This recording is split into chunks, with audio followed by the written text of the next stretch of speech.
Yuda Isikariyota yikura mu nshuti ziwe bagendanye igihe kirekire aja kurondera ukuntu yogurisha umwami Yesu kugira aronke udufaranga.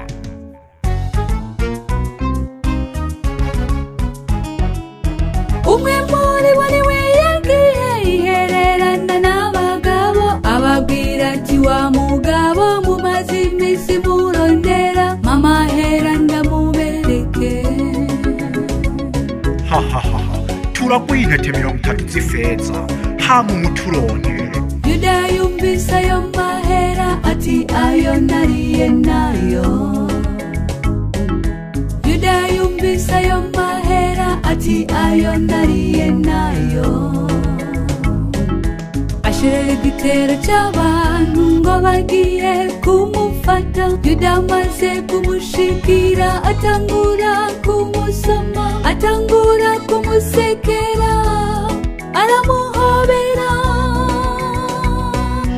Yesu kuko yamenye ibiri ndani mu mutima w'umuntu amubwira ati mbega Yuda mu kudandaza umwana w'umuntu urinda kumusoma. Abo bose bagusekera mukanasangira nta n'umwe arusha imisi Yuda yagendanye n'umwami Yesu.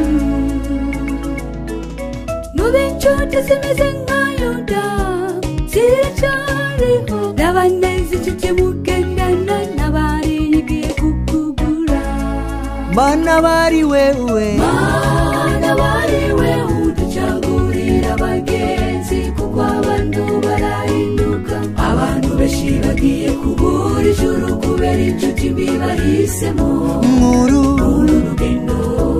Mana bari wewe utuburanira Mana bari wewe uducagurira abagenzi kuko abantu barahinduka. Abantu benshi bagiye kubura ijuru kubera inshuti mbi bahisemo nkuru rugendo.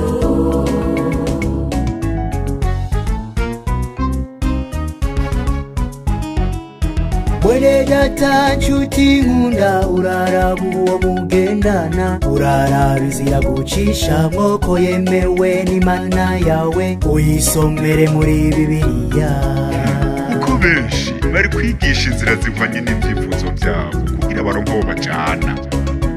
Uraraba ntugararize Imana yawe yakuremye. Ereka kwigwanirira nshuti Imana dusenga nigwanirirwa.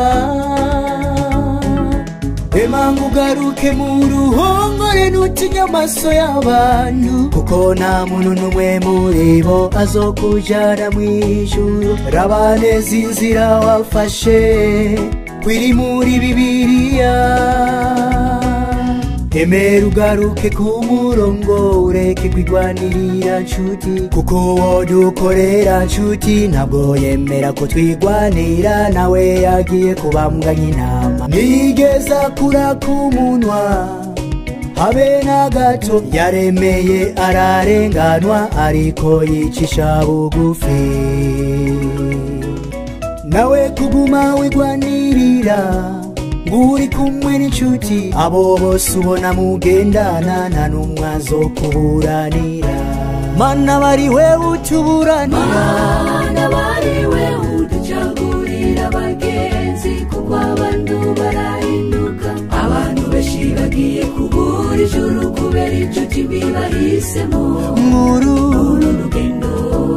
Mana bari wewe Mana bari wewe uducagurira abagenzi kuko abantu barahinduka.